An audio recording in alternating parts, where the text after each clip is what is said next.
And we're back on a Monday night, and it's good to see everybody back here with us. Had a great interview with Miss Ricky Wilson earlier tonight, and we're going to have a great interview with this guy that we hadn't heard from in a while either. Jeemes Akers is back with us tonight, and but it's good to see you. It's been a while, and we've missed you, and grateful to see you back on the MacFile Soapbox platform. How are you tonight?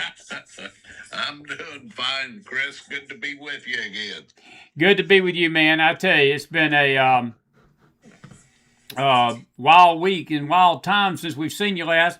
I wanted to just a couple of historical notes tonight, James. Tonight is it was last night that the shot heard around the world was fired in 1775, and then the night before that was Paul Revere's famous ride in the colonies. The British are coming. And then at the same time, well, those are positive things that have happened. We had April has been a very violent month. We talked about it earlier tonight, and this is the day tonight, the day that Adolf Hitler was born, and this was when we had the Columbine shootings, April 19th and 20th. These kids rampaged Colorado and killed these kids, and we've had the Boston Marathon bombing this month, the Oklahoma City bombing. We had the Rwanda massacre start. We had the Branch Davidian compound thing happen this month. The Virginia Tech shooting. So this has been a very violent month for our country and its history. And it doesn't get me. In April the 12th of 1861, we started the Civil War, which was not a good thing for our nation either. And Fort Sumter was shot upon and sort of lit the fuse. And so April has been a traditionally volatile month. And we've got a volatile situation over the Middle East tonight with Iran. I wanted to get your take on it.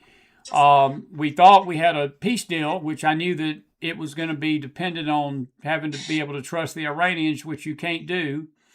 We're going to talk with you about that tonight. I want to talk about this America Reads the Bible. Tomorrow night, President Trump's going to do a declaration from the White House, and I think it's powerful. And a little bit about the rededication of the country. So we're going to get all that. But let's talk about Iran first tonight. What is your thoughts on what's going on? Do you think that we're going to be back to square one come Wednesday night? Trump's giving them basically another 48 hours to get their act together. What do you think is going to happen?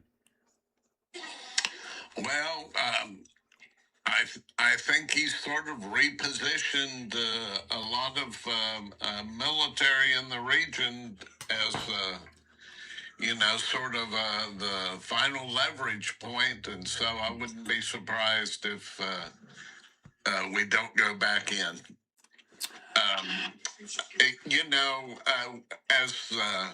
Goodness, how many days has it been? When we talked about this, we talked about one of the many, many problems that Trump and his negotiators face is who is speaking for Iran. And I'm not sure that they have completely sorted that out yet. I'm not sure there's anybody in Iran right now that has the status and the respect of the IRGC and all of the component military elements that can guarantee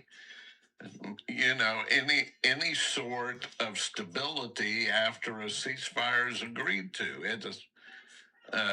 There's just a fractured government there, and it's difficult to tell who's calling the shots. And so how can you have confidence in a ceasefire deal if you don't know who is the guarantor of the deal on the other side?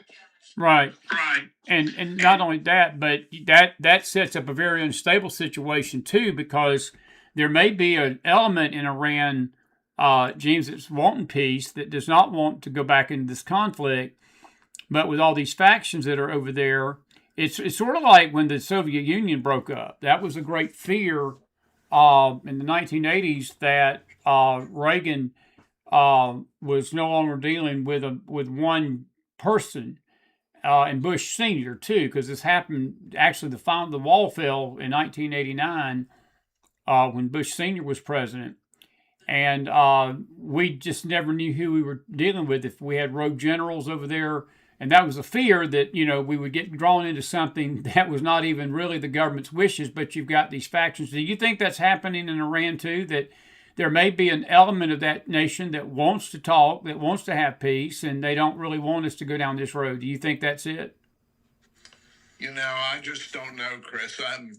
I don't think that using your example, I'm not sure there's a Yeltsin type figure in Iran that can rise above and have some sort of credibility of the government, uh, and the government's not nearly as important as the IRGC and some of these military components, and so you know I'm not sure there's that person in Iran that can control all of those various factions that need to be controlled to arrive at a meaningful uh, ceasefire and can guarantee the types of objectives that we want to reach.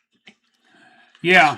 Especially if you're talking about the primary item on Trump's agenda is to get the Iranians to surrender the nuclear program. It doesn't seem like there's a consensus at all in Iran for doing that, especially the people he's talking to.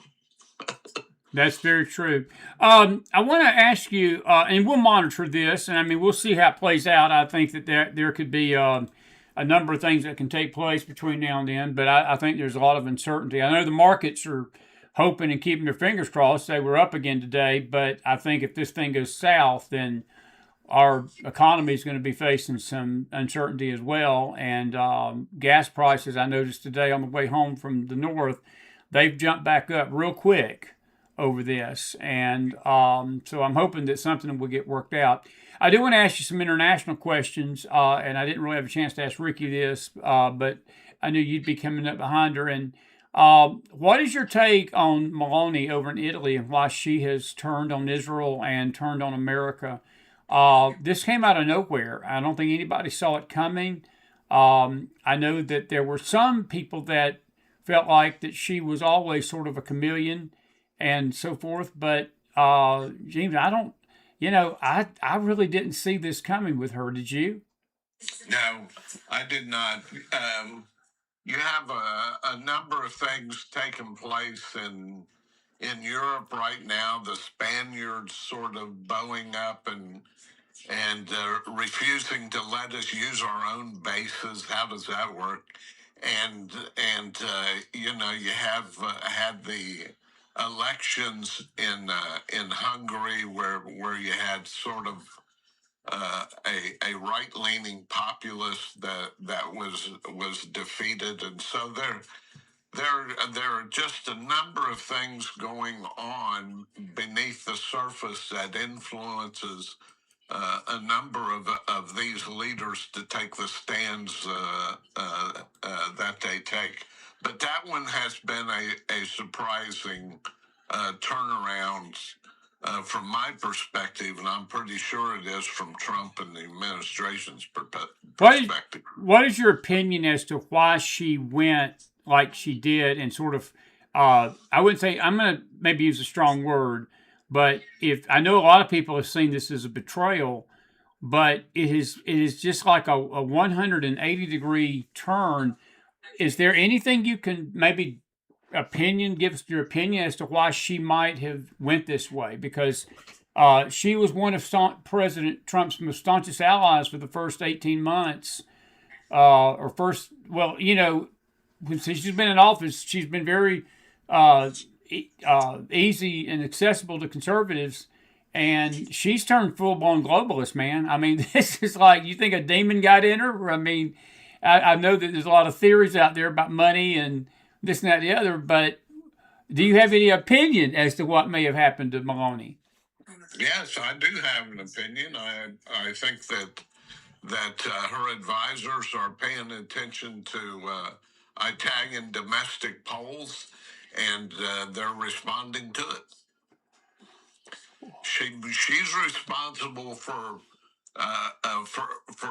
being sensitive to the domestic political dynamics in Italy, and and there are a number of things that are sort of weighing against Trump, including sort of the tiff that he had with the Pope, right?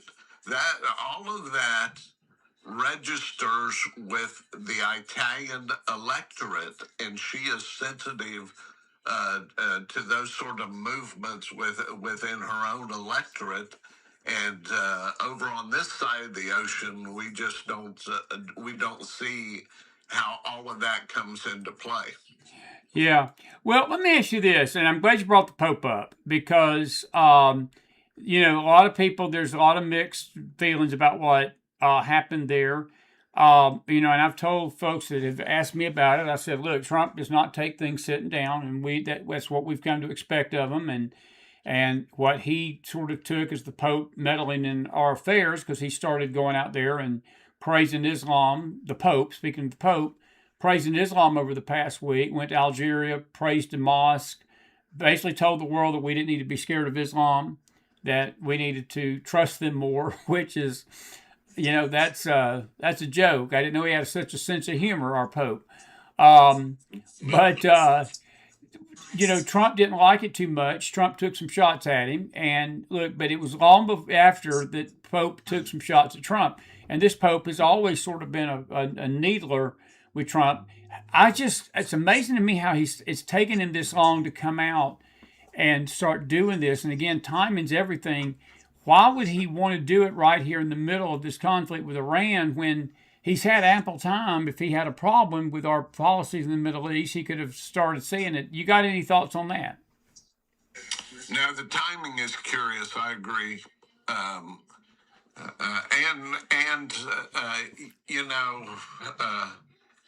it sort of depends on where you sit on the spectrum of things. I absolutely I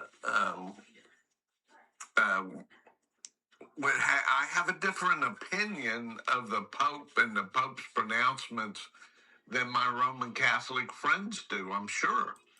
But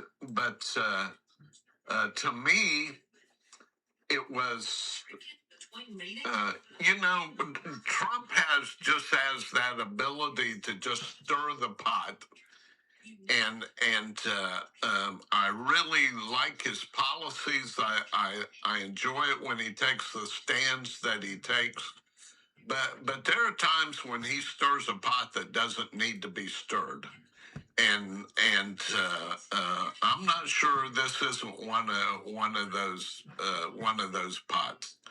The last two popes have been outspoken critics of Trump and his policies, and this is an American pope, and so. There are some things that are just better left alone. I guess that was my mom's advice, and sometimes I want to give that to Trump. Don't invite fights that you don't need to wade into, but that's not in his personality. Yeah. Well, we'll see how it plays out. I mean, I don't have any allegiances to Rome, and I really don't. Oh, I don't. And I'm going to be honest with you. I mean, I understand what you're saying about stirring the pot, but I will say that the Pope needs to keep his nose out of our business too, even though he's an American. Stick to being a Pope and giving mass, and if you're going to criticize them, the way I look at these leaders, James, this is just my opinion. A phone, we have cell phones, and I'm sure the Pope knows how to use one. And there's, I'm sure, a direct line. It's always probably been one to the American White House. And, that works both ways. If these world leaders have got a problem, it's just so much better if they can pick up the phone, call these presidents, call the leaders, prime ministers, whatever, of these other nations, and iron this stuff out privately, because the only people that suffer in this ping pong match is the citizens of this world and the citizens of America. It divides people. It's a shameful display that leaders can't get along because, look, I know that the world's not going to have any true peace till Jesus comes, but we can sure start trying. I mean, we can at least try to get along with each other, because, James, there's so many evils in this world that we're facing, and what the Pope don't realize is that the very people that he's propping up, the very Iranian government that he claims is under such duress from the United States, if they had their way, buddy, they'd destroy the Vatican. They would destroy any religion that does not submit itself to Islam. They would destroy him. And it's just best that he just look. If he's got a problem with Trump's military policies, give him a call. Talk to him. I'm sure Trump would take the call, and he may not agree with the Pope, but that's just me. And that would go a long way in diplomacy, maybe, and keeping our dirty laundry off the world's clean clothesline. Tomorrow night, we got a big night in the country. We got a big week in the country right now. America reads the Bible. It's a week-long thing with the Bible. And James, what's your thoughts on that? And we got tomorrow night, President Trump's going to make a national proclamation, 2 Chronicles 7, 12, 13, 14, and 15, 16, 17, 18, about the if my people will humble themselves and pray and seek my face and turn from their wicked ways, I will hear from heaven and heal their land. I don't know of any president in history. You're a history person. I don't know of anybody other than Abraham Lincoln, maybe, during the time of the Civil War, in that Gettysburg Address, that he basically told the nation then that we had forgotten God. And I don't know of any White House proclamations like this that we're going to have tomorrow night. Have you? What do you think about that? I think it's a good thing. I think it's absolutely a good thing. You opened up the program talking about the American Revolution and the like. There is a tremendous movie out right now. It's called A Great Awakening, and it's about George Whitefield, who was probably the person as much responsible for American concepts of liberty and religious freedom as any other individual, and his relationship with Benjamin Franklin. It is a wonderful movie. I've seen it. Saw it last week. It's great. Oh, it's fantastic, and it sends just a wonderful message, and we need to be about sending messages of faith, and I am so glad that the president is taking this opportunity to do so. Now, of course, there's going to be a chorus of criticism about, from the left and from all of these secular types that disagree with making any sort of statement that lifts up Jesus Christ. So that's to be expected. But from my personal perspective and from a biblical stance, anything that encourages this country to get back to respecting the creator of the universe and lifting up Jesus Christ, I am for 100%.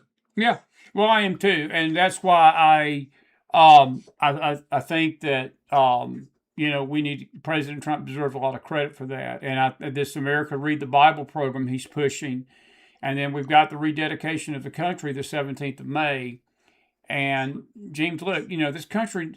I shared this with the first hour crowd.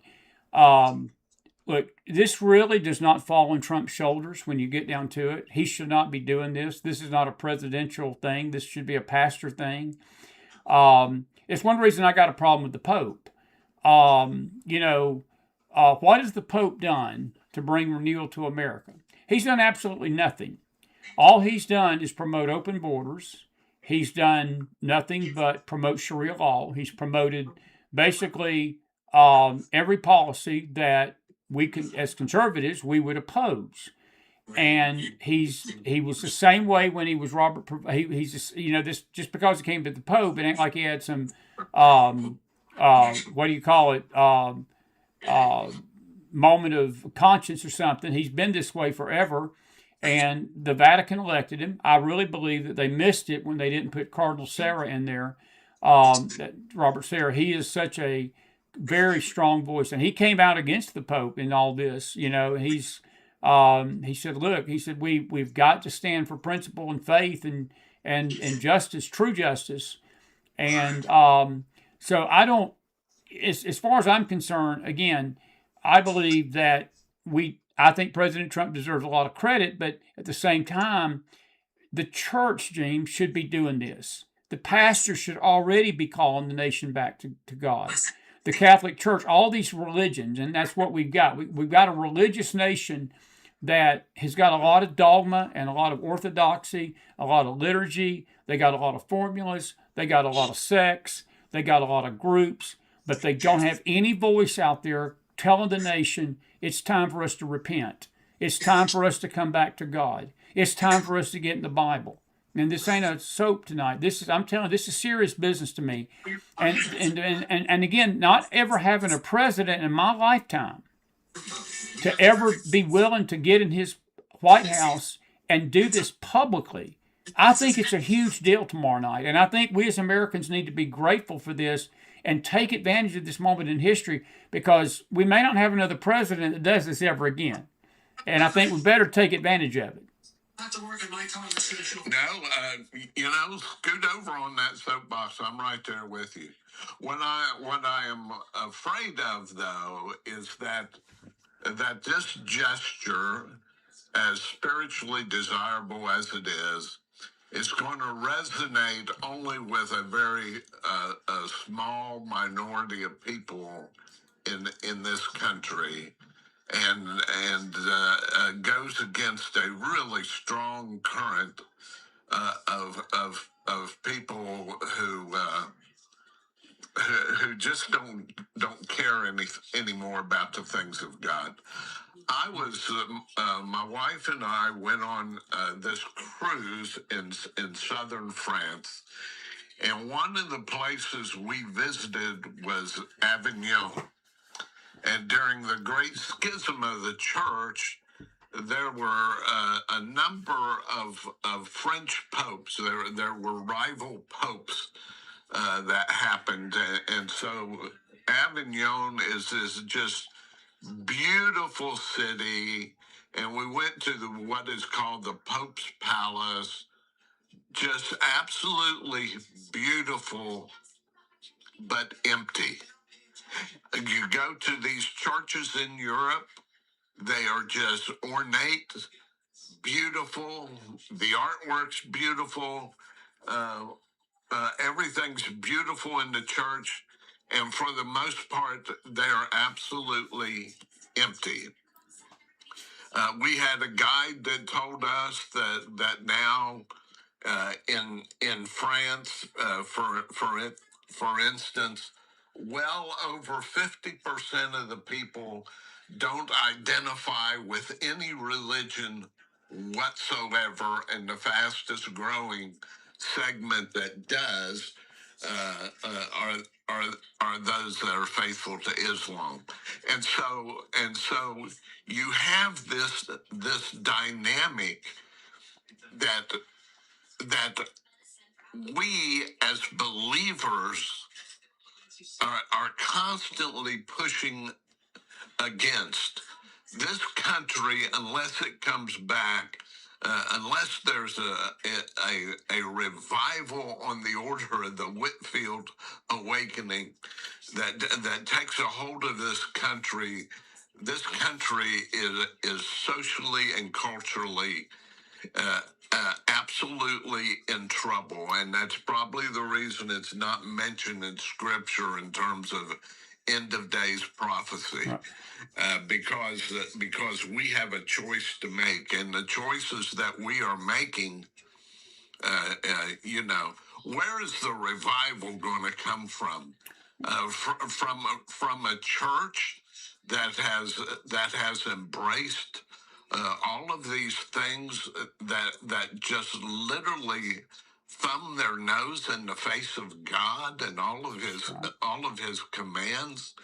The country's in trouble, and that's why I just absolutely am thrilled to see the president take a stand. And I agree with you. This may be the last president in our lifetime that has the wherewithal to do it. Well, two things in what you just said. Even Reagan didn't do this. I don't remember Reagan ever doing a national declaration like this from the White House, not of this nature. And the other thing, you mentioned the revival and where will it come from. The thing we're missing tonight in this time of history, Jeemes, and I saw that movie, The Great Awakening. It had me in tears. I mean, I'm ready to go back and see it again. There was such an anointing on the writing. We don't have a George Whitefield tonight. George Whitefield was an actor that God saved, brought out of all of that mess. He met the Wesley brothers at, I think it was Yale, where he got in, or Oxford one. I can't remember this college. Yeah, it was Oxford. It was Oxford. And because of their servanthood to him, because of their witnessing to him, he gave his heart to the Lord, quit acting, and he believed the Lord called him to preach. And he was not like Rich at the time, and he had and he got stones thrown at him. For the people that's not seen this movie and don't know about George Whitefield, but the powerful connection was Ben Franklin, because he made a difference in the thinking of Ben Franklin. Ben Franklin was a rank atheist when he started in the colonies. He didn't even believe in God almost. And because of George Whitefield, at least I don't know what happened to him at the end, but at least Ben Franklin started thinking about God. But George Whitefield was not scared to go to the streets and the byways and preach a hard, convicting gospel message without fear of retribution, and he didn't go there to be accepted. He went there to challenge the society that we had going on in the colonies, and God blessed him for it. And I think that's what we're missing tonight. We're missing a voice that is willing to do that, to confront the society with its sin and evil. And you know what I believe? I had a friend that we got coming on here. It's a new friend. He's going to be with us next Monday night. But he believes that Charlie Kirk, when he died, it's almost like God has released a spirit of revival in this country, because Charlie was actually one of those voices that we did have to the youth. And he's gone now. And somebody's going to have to pick up that mantle. And I pray somebody does. But I think that's the difference, buddy. I think that's why we don't see the revival that we want to see, because there's no Whitefield. There's no voice like they had in the colonies in that Great Awakening, that first one at least. And because he influenced one of our founding fathers, didn't he? Yes, he did. Yes, he did. And I mean, the man, the thousands of miles that he traveled on horseback, from all the way from the colonies in the Carolinas all the way up to New York and New England, and would deliver 3 and 4 sermons a day, just totally uncompromised message of the truth. And you're right, we do not have that figure. Probably the one that came the closest was Billy Graham, and there's just nobody that enjoys the respect of all individuals, even the skeptics. When George Whitefield would speak, even the skeptics were moved, and we need that type of I would suggest but it's in God's domain. It's not in mine. But I would suggest we need that type of figure to ignite a revival in this country, and it cannot come from a political figure. That's the key right there, and that goes back to what I said. As much as I love what President Trump's doing, he's the president, James. He's not our pastor. He's the president of the country. This rests on the church. And I can't stress that enough tonight. This rests on God's people, does it not? And we've got to step up. And if we want to see our country change, we got to start getting serious. And I've really, ever since I've been back from Israel, my heart was so changed over there, and everything was put in perspective for me for this coming tenure, however long the Lord's got us left on this program, and I hope it's forever. I love what we do. We're trying to be a voice, but we don't have a big audience. We have a small audience we love and we cherish, and we're grateful for everybody that's out there tonight. But it seems like the voices that are doing the most harm to the country are the ones that's got the biggest platform. And that's why I believe this is so important tomorrow night, because for a change where we've got the biggest office in the world, he's going to use that platform tomorrow night to call the nation back to God. And he's doing it again on May 17th. And he's gathering intercessors in D.C., he's gathering people around. And I'm like you, I don't know if we'll ever see something. I can guarantee you this. You go back from, let's just say Nixon on. I don't think Nixon would have done it. He didn't do it. Ford didn't do it. Carter didn't do it. Reagan didn't do it. Clinton sure didn't do it. Bush Sr. didn't do it. Bush Jr. didn't do it. And we had Obama. He was basically all he did was push the country away from God. Joe Biden pushed the country away from God. Donald Trump's doing it. And I just want to ask all these people that claim that we are going to be held accountable for our vote for Trump. Well, what would have happened? Do you think Kamala Harris would be telling us tonight to repent and turn from our sins and turn from our wicked ways as a leader? No, she wouldn't have. No, she'd been doing some ugly things and probably saying some very ugly things about Christians tonight in that address. Yeah, no, I agree with you. All I can give you is a big amen on all of that. No, I think it's the right thing for Trump to do. It's the right thing for this country. This country has to get back on track, and or else we are going to be relegated to the dustbin of empires that failed their mission, and that's tragic to say. Well, let me ask you about that, because I want to talk to you about this. We've got about 15 minutes. And folks, if y'all got a question or a comment for Jeemes, I'll take some of your questions tonight with him, because it's getting late and we just got back in from the trip, so we're not going to keep you till midnight tonight. So we're going to wrap this up shortly, and we'll be back fired up, ready to go tomorrow night. But we are celebrating 250 years in July, and all these things are coinciding. And in fact, it hit me tonight in September, Jeemes. We've got the 25th anniversary of 9/11.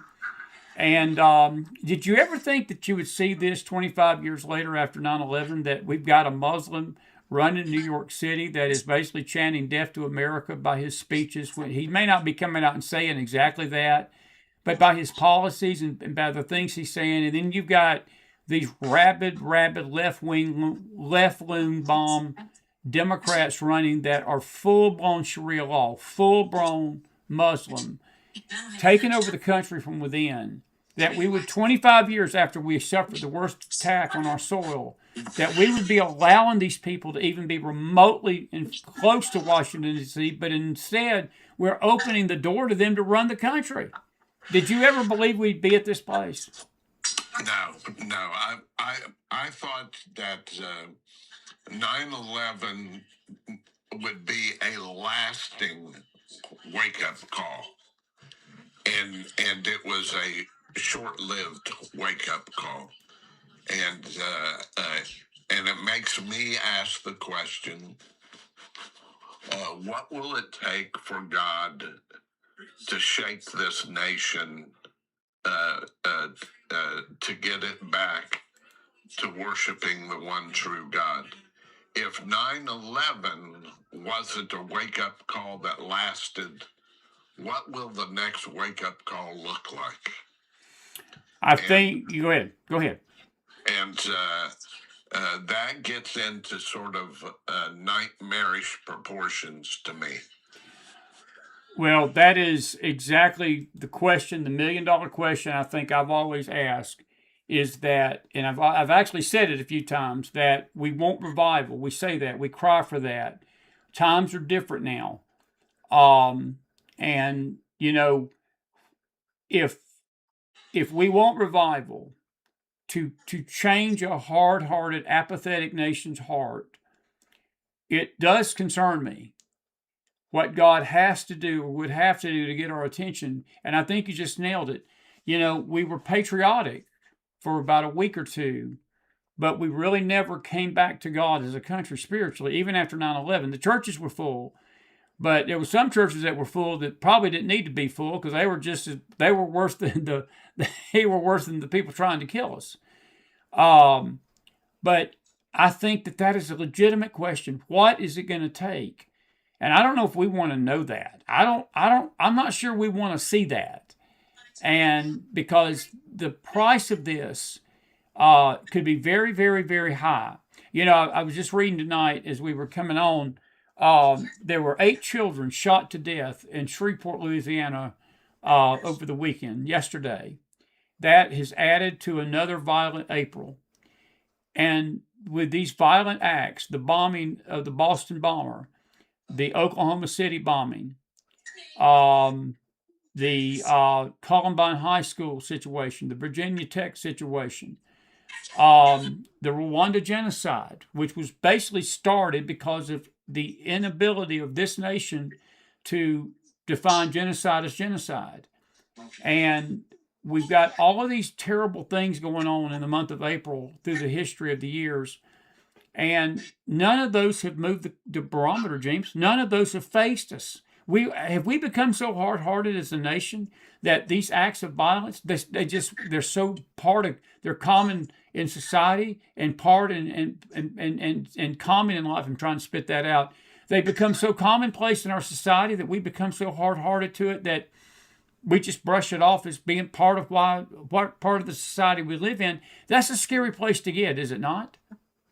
It is when one's conscience becomes seared and no longer sensitive to the whims of conscience. It is a sad situation, and yet at the same time, Chris, I'm gonna hoist you on your own petard here. At the same time, God always has a remnant, and there is a movement that is taking place among young people Yes. Today that is absolutely incredible. And as this darkness grows, that remnant group that God is going to separate out and is going to equip with the spiritual gifts to lift up his name in the final days. That, as much as I'm discouraged about what I see happening in the country, especially within in a party that used to stand for moderate policies, and is now going completely far left and anti-Christian.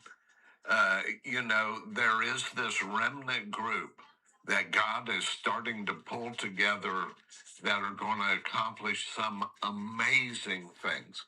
And the gulf between those two sides of the spiritual spectrum, those that are evil, and then that group that God is going to call out, so that you can no longer keep a foot in both camps. You're going to have to declare one way or another. You're going to have to be a part of the world, or you're going to have to be a part of that special movement that God is orchestrating right now. And perhaps that is the purpose of all of it. we have now for several generations have languished with a church that is lukewarm instead of on fire for God, and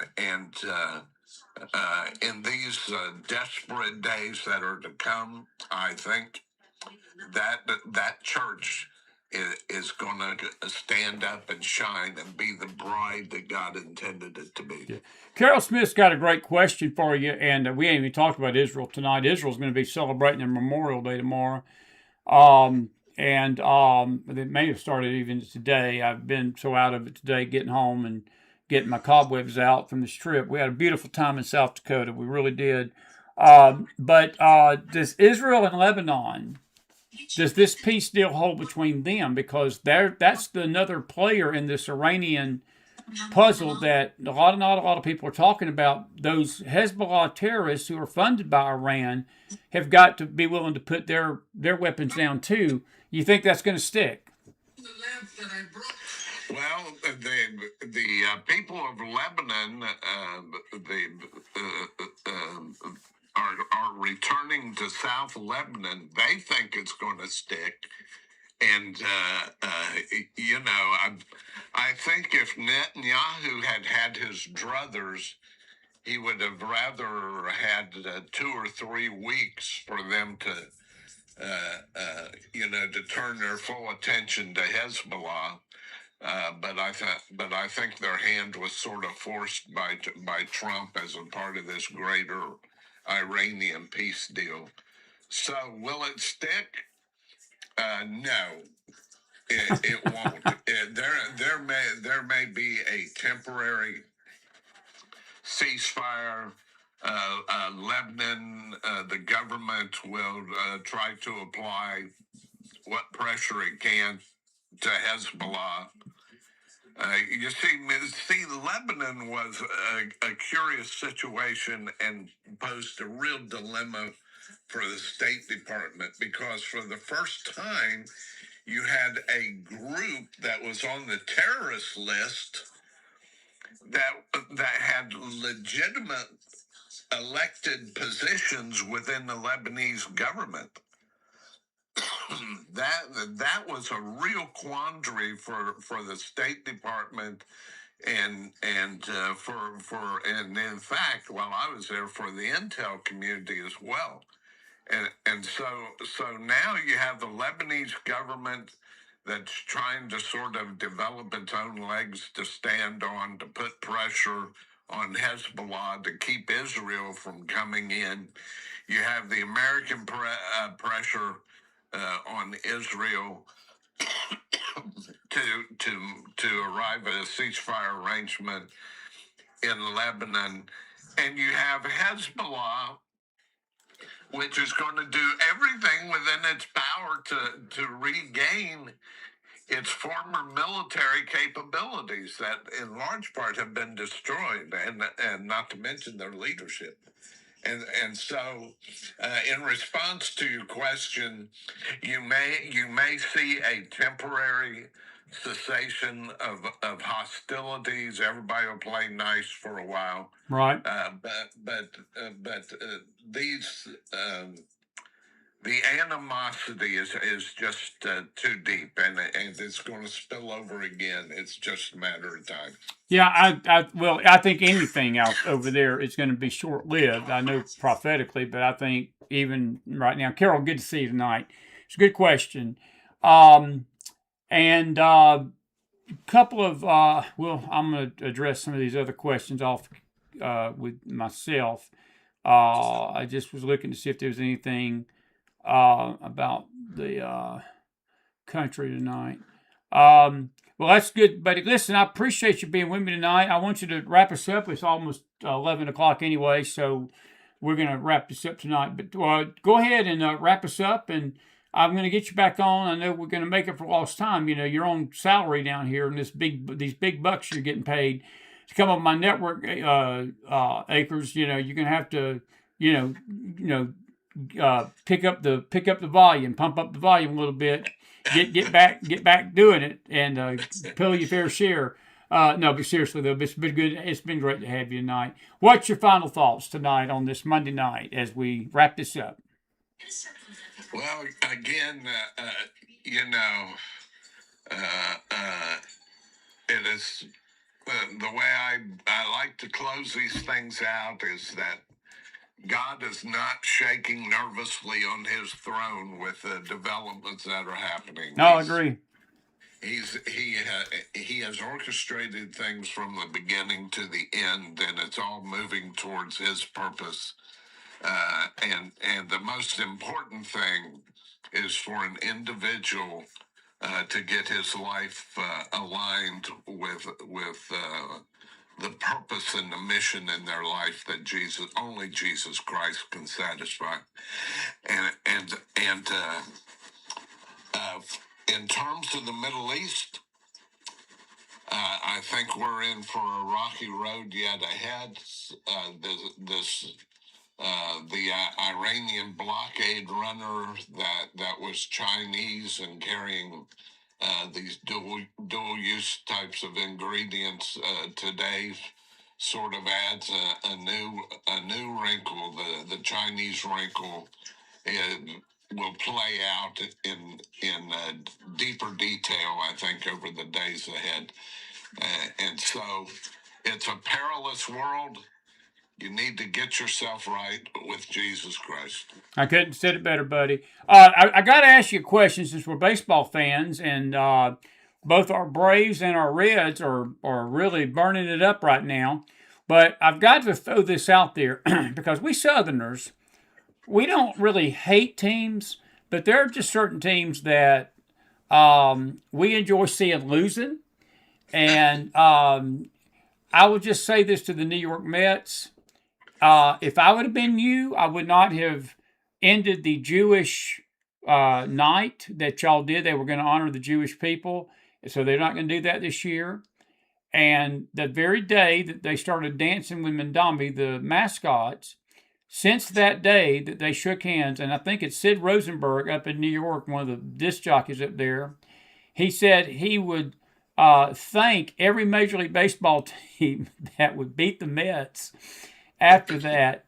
James, they've lost 11 in a row because of that. Sid put a curse on them, evidently. But we Braves fans, hey, you know, when your rival is going off a cliff, losing 11 games in a row, who are we to stop it? So the only right thing Mandami's done since he's been in office is make the Mets lose 11 in a row. So we're good, okay? So I figured you'd appreciate that one as a baseball fan. That's good, and maybe instead of dancing and waving their hands with a bunch of young people, maybe him and Obama can sit together and watch a Mets game. Yeah. Well, you know, that was disgusting to me. That's disgusting to me to bring the ex-president. That was an absolute joke watching him do that in front of those kids. It really was. It was creepy to me, to be frank with you. But that's Barack Obama and Zomar Mandami. I mean, that's those words go together. So yeah, that is an unusual dog and pony show right there. But I tell you, I'm with you. The Reds won again tonight, and all of these teams that have spent millions and millions of dollars in an effort to buy the pennant, be it the Mets, the Yankees, or the Dodgers. I would like all of them to be mathematically eliminated by All-Star break. Well, the Braves won again tonight too, and we're approaching the best record in baseball. But we won. We beat the Nationals pretty good tonight. But I tell you this, all I got to say is keep losing, Mets. We're all rooting you on. We're making, you know, keep hugging Mandami. Don't stop bringing Mandami to your games because he's serving you well. That's all I got to say. But I thought you'd appreciate that. Hey, hot dogs this summer, man. We're coming to see you in Cincinnati. We're going to see the Reds game together. This two, maybe one or two. Absolutely, and there's another opportunity. There's the Reds. One of their lower farm clubs is up here in Dayton, and it's called the Dayton Dragons. Yes. Yes. And that is a fun evening at the ballpark. And you don't have to mortgage the future of your children to get a hot dog and a bag of peanuts to watch the game. That's true. That is true. Well, buddy, listen, I appreciate you and love you like a brother. And listen, I'll see you again this week and talk to you. And it's so grateful to have you on the Monday night, late night Mac Files show. And we'll talk to you soon, buddy. God bless. God bless. Always a pleasure, Chris. You too, Jeemes. Good night now. Jeemes Akers, everybody, put some fire in that house. I'm grateful for him and grateful for you all. And Danny, I wanted to save your question. I didn't want to bring your question up, but I do want to address it if you don't mind. And I'll just read what Danny had to say. He said, as voters, we can only judge a candidate past performance or what they tell us. God saved Trump's life at Butler. And you see, it has to be Trump's spiritual advisory board leading him astray. Danny, I don't understand what you say when you say he's leading him astray. I don't think we're saying he's leading him astray. I don't think Trump's being led astray. I'll tell you like this. Number one, a couple of things, and I'm not taking issue with your statement. I appreciate you. It's good to see you tonight. I know you're one of the regulars, and I'm not here to. It's not a sword fight about what you feel. I will respectfully say this. Number one, it ain't the spiritual advisory board. I think we overestimate their influence on him.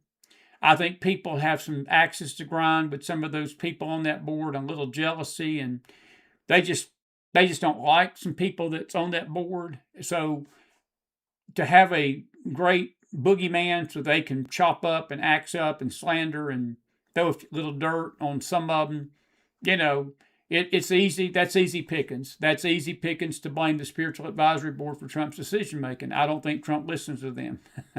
Just don't. He may listen to them, but Trump makes his decisions. And anybody that knows Donald Trump knows that he is not going to be told what to do. He's just not. He's going to do what he feels led to do. I do not believe there's a lot of people on that spiritual advisory board that has advised him to go into Iran and take down this evil regime. I dare say none of them would want this stuff. So he sure didn't listen to them about that.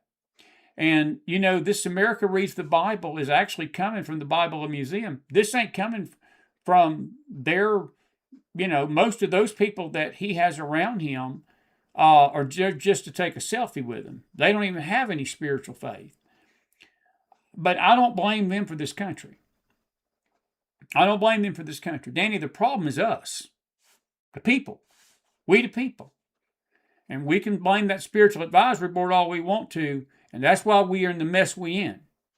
That's why we're in the mess we're in. We want to blame somebody for Trump or what decisions he's making. I don't know what decision you feel like he's been led astray on. I don't know.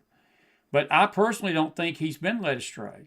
I tell you what, he's not being led astray about what he's doing tomorrow night, and he's not being led astray by the American reading the Bible, and to have him rededicate the nation on May the 17th to God, he ain't being led astray there. I think that's coming from God. And he's still fighting for the babies. He's still fighting for lawfulness. He's fighting against lawlessness. I jokingly said this, I think, to the South Dakota crowd, maybe Saturday night or Saturday morning. All these people out there claiming he's the Antichrist and he's bringing the world to a one world order. Well, he sure is doing a crappy job of it. The world hates him. How can he be bringing us into a one world order when even Maloney is a sign that Trump's got no influence with her, and him and her were just like that? No, she sold out to the globalists. Carney hates us in Canada. The French hate us. The Germans hate us. The British hate us. The Antichrist ain't going to be a man the world hates. The Antichrist is going to be a man the world loves at first. And Trump sure is, if he's the Antichrist, he's sure doing a poor job at it. So I'm not sure what you're saying he's being led astray about. I don't think he's being led astray. The people that blame the advisory board Their issue is an axe to grind with that board. They don't like those preachers. And some of them, the issue is they want to be on that advisory board, and they're not. So because they're not, they've got to demonize those that are. Now, that's Chris's opinion, and that's my observation from outside looking in. Jealousy is an ugly thing, and wanting 5 minutes of fame and selfishness is an ugly thing. Do I trust all those people around Trump? Of course not. Do I think that they're Pollyanna and Mary Poppins? No, I do not. No, I do not. There's some of them that their doctrine is as toxic as a poisonous snake on a South Georgia summer day, if you come up upon one. But I do not believe in my heart of hearts that they're having that much influence on his decision making. They're praying for him. And you know, this is the hypocrisy of it, Danny. The Trump haters out there that hate Trump, when one of those spiritual advisory people go out and they trash Trump, all of a sudden they're in love with him. They're in love with him. And then if the Trump hater sees that spiritual advisory person go back and sort of embrace Trump, then all of a sudden they become the devil again. But there's a lot of these spiritual advisory people that have gone out and said they trashed Trump like a dog. So again, I'm not putting blame on that. I think that we need to start looking at ourselves. We need to look at our hearts. Folks, this is what this is about tomorrow night. It's what about this reading the Bible is about. It's what rededicating our lives is about. We need to work out our own salvation with fear and trembling. You know, Ricky said something tonight. The Miller family, when I talked about this Sunday afternoon before we left, and maybe talked about it Saturday night. One of the nights we were eating dinner, and I can pray for President Trump's soul, knowing that I've heard him say some things that concerns me about his view of salvation. And it may be he's immature. It's a baby Christian. He's a baby. And I've got other people. I think of Michael Davis, the young man that we had on this show about 3 or 4 years ago. And I'm so concerned about him. We've not heard from him. And we love him. And he touched our hearts while he was here. And then he just went away. And, I'm trying to figure out if he's even alive. But he was a young Christian. And we got all sorts of emails from people, just hardcore, this religious spirit on people. Well, he's not saying the right thing according to what the Bible says he should say. And he didn't do this, and he really didn't get saved, and he's not saved. And my God, you had a man in front of you that had been delivered from transgenderism. He was a woman. Looked like a woman. If you've seen this picture before he got saved, it'd blow you away. And then you see this man that looks like a man. And even toward the end, before we lost contact with him, you could tell that the hormones that he was taking was wearing off, and he began to become manly, and he got sick, almost died, and God saved him again. Jesus saved him again from dying. But you have people claiming he wasn't even saved. Because when we're young Christians, we just say stuff. We don't believe. We don't have a faith structure underneath us. And God carries us during those times. That's why he sends us godly teachers. That's why he sends us godly people to help us. And I pray that Trump's got somebody in his life like that. I do. I respect Franklin Graham. I respect Billy Graham. People, there's such a slanderous spirit over this nation. There's such an ugliness to what Christians do and say, ugliness to what Christians post, ugliness to what Christians want to embrace. It's toxic. And if we think that's going to engender revival, if we think that's going to cause God to come down here and pour out his spirit upon us in that state of self-righteousness, we're just fools. We are just plain spiritual fools. But, and Danny, I'm not fussing at you. This ain't directed at you directly. This is directed at this is directed at the country. We need to We need to look inside our own hearts. That's where the problem lies. This Bible reading this week, all these people want to make sure the Bible is changed and the Bible has extra books. Let me tell you something. Even if they found those extra books, they wouldn't even believe what's in those extra books no more than they believe in what's in the book. That's just nothing but rank hypocrisy and rank ignorance and rank spiritual, demonic, self-righteous babble.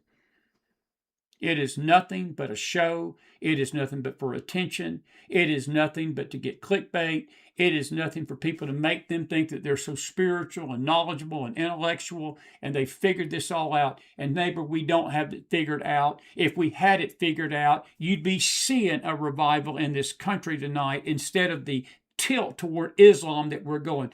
Folks, let me give the Christian community a little heads up. You're losing your influence in the country. They hate you out there. They don't care about you.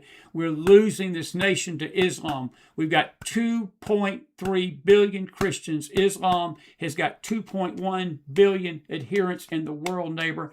They're about to catch us. The world is tired of hypocritical Christianity. And I'm not saying the true faith is hypocritical, but religion is. And people are sick of it. That's why they're turning to these false religions. That's why they're turning to something that they feel like it may even be as false as night as day, but at least to them it's real. So there ain't nobody to blame for this but ourselves.